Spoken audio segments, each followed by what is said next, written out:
Assalamu alaikum. Welcome to the Uncomfortables. This is a series not for everyone. It's not for the faint of heart. This series is particularly for sisters. Why? Because some of y'all be lying to one another. The majority of my client base are Muslim women in the UK, US, Canada, and the 𝗗𝗜𝗦𝗖𝗟𝗔𝗜𝗠𝗘𝗥. Why has my client base grown amongst this demographic? If I talk that talk, I'd say it's my skill sets. I've invested in my craft, obtained a few degrees, and it's produced benefit in the lives of men, women, and couples. And two, because y'all really be lying to one another. Real talk. Some of y'all will lie to your best friend, yes, with the best intentions, but it's still a lie. It's a lie that oftentimes produces traumatic results. Sisters overwhelmed by insecurity and self-doubt, stuck in cycles of unhelpful rebound relationships, and addicted to social media and dating apps for that next validation hit. And a lot of this is because of the beliefs about Muslim men and marriage that is grounded in some Disney fantasy. The beliefs some sisters hold about men and marriage are limiting and self-sabotaging, because these beliefs require men to be other than who they are, to want and value other than what men want and value.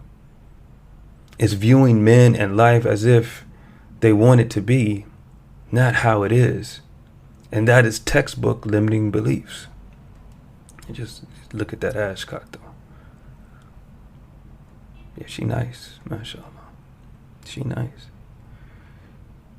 So it's uncomfortable. So you got to make sure the turn in with the 𝗗𝗏𝗏𝗏𝗏, right? It's important that you get that nice look with it. So it's uncomfortable for my clients to learn about their limiting beliefs.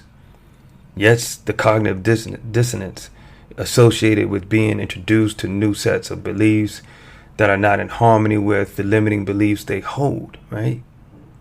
But that's textbook cognitive dissonance. So expect some discomfort to come while listening to this series. But sit with it, journal about it, ask questions, push back, then decide which belief moves you towards your goal of marriage. And that's a critical point in all this. Like, if you're not in this, if you're not listening to this, and one of your intentions, one of your goals is in marriage, then this is a waste of your time.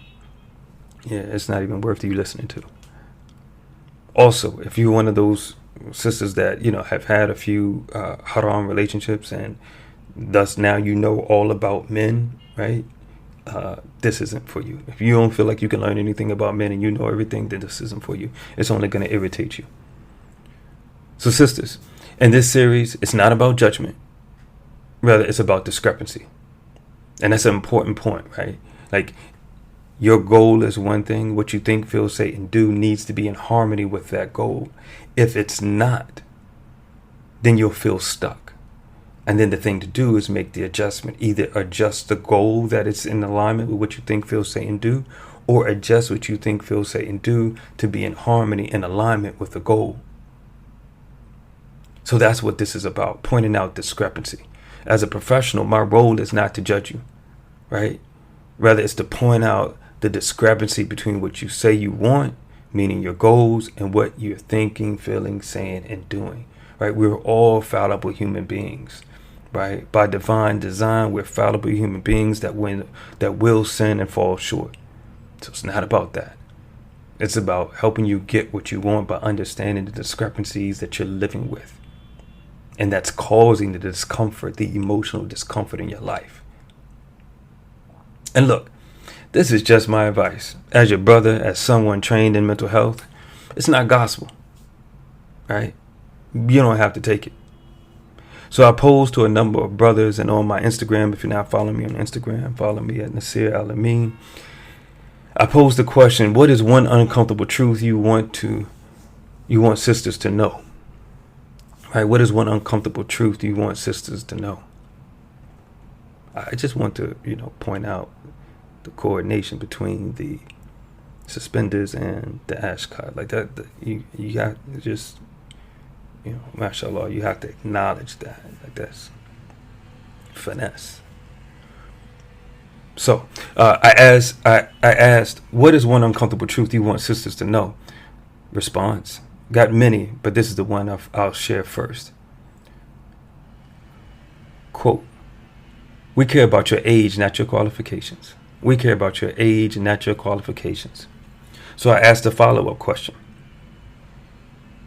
What is your advice for sisters in the 35 to 40 age range that has just woken up to this insight that men prefer age, right? Are concerned about age, not qualifications? What advice would you give to sisters in that age range? And it can't be buy a cat or dog.